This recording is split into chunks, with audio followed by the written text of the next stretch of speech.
Imagine you're laying on bed. It's late at night and you're just staring at the ceiling. Your brain just won't shut up. You're replaying a conversation from today or a message you sent or an email that you shouldn't have sent, something you said, something you didn't say. All these things, they just circulate in your brain for hours. Your stomach is a knot. You tell yourself to stop and go to sleep, but your brain doesn't listen. And 5 minutes later, again in the same loop. Have you ever found yourself stuck in this loop? Well, I know I have, and I know many of my clients have. So this is rumination. And rumination is perfectionist's worst enemy. It keeps us stuck, drained, exhausted. But here's the good news. That's why we're here. We don't have to live like this. And in this video, I am going to share with you 5 practical science-based ways in order to break free from this cycle of overthinking.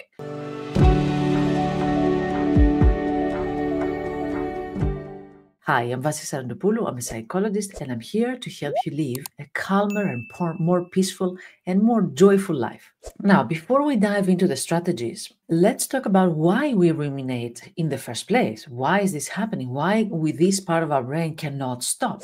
First reason, your brain thinks that it's helping you. Your mind is not trying to torture you. Our mind is made so that it can detect future possible mistakes and protect us. So your mind is actually trying to protect you, trying to help you find possible mistakes that you have done so far so that you're not going to repeat it in the future. Well, it makes sense. Thank you, brain, for protecting us.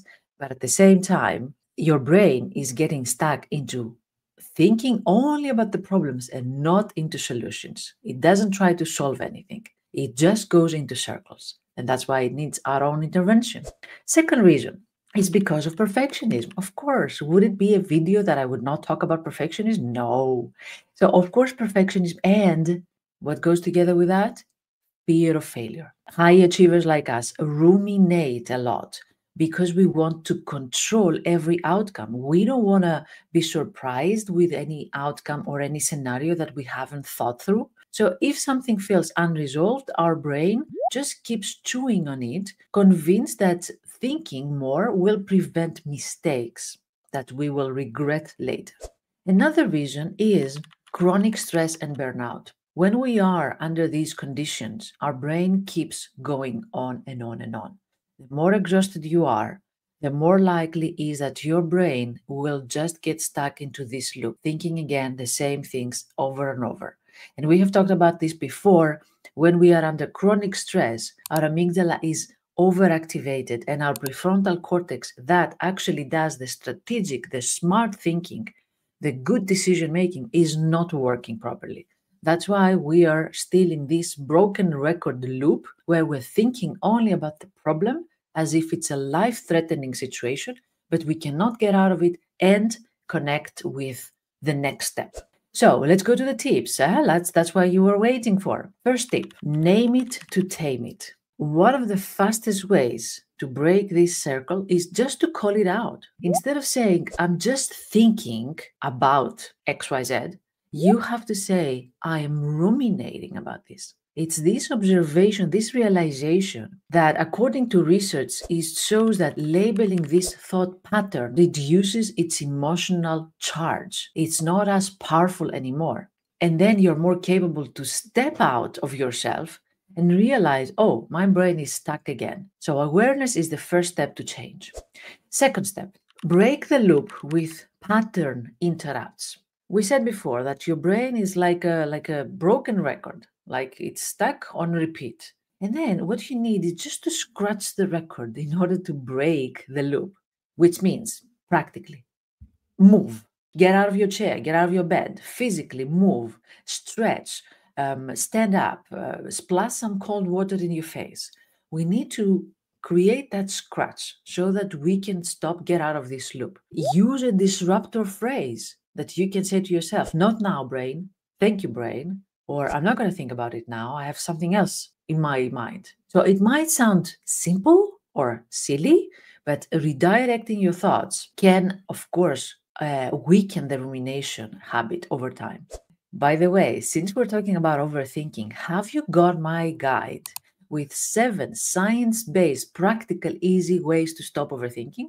Well, you're going to find it in the description below. You're going to see the link, and it's a one-pager. You can just print it and keep it next to your desk or even in your phone for quick reminders.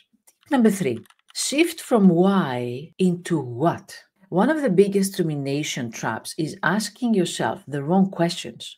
Why did I say that? Why did I mess up?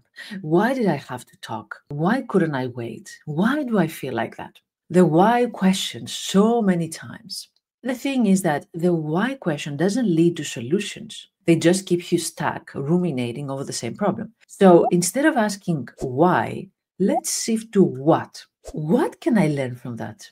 What is the next step? What would I tell my friend in the same situation? What is important for me right now? So the what actually moves you forward into some more productive thinking instead of the unproductive loop that we said before. Tip number 4, set a worry window.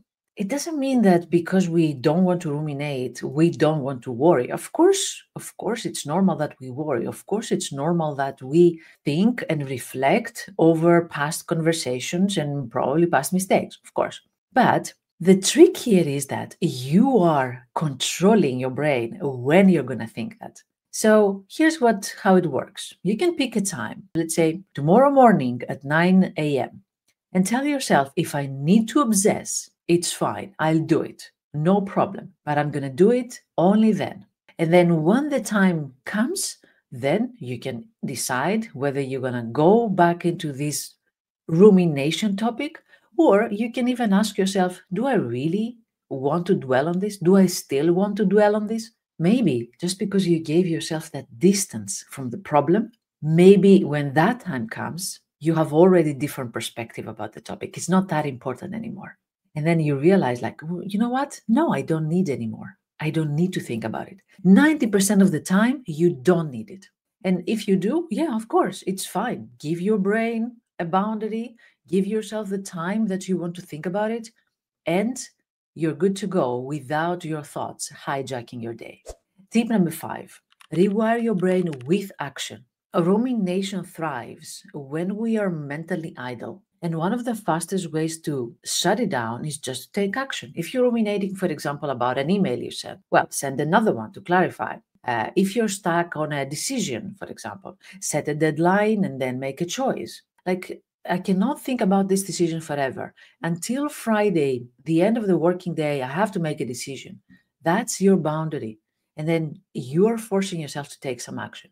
If you're replaying a conversation, shift your focus to something that requires brain power, like, for example, read, write, do a puzzle, something else. And also don't forget the 5-minute action rule. If your overthinking is about something small, then do one small action immediately, something that takes just 5 minutes, and it breaks the cycle and helps you move on. I have tried all these strategies. I love them all, especially the one that parks the overthinking for later. I love it.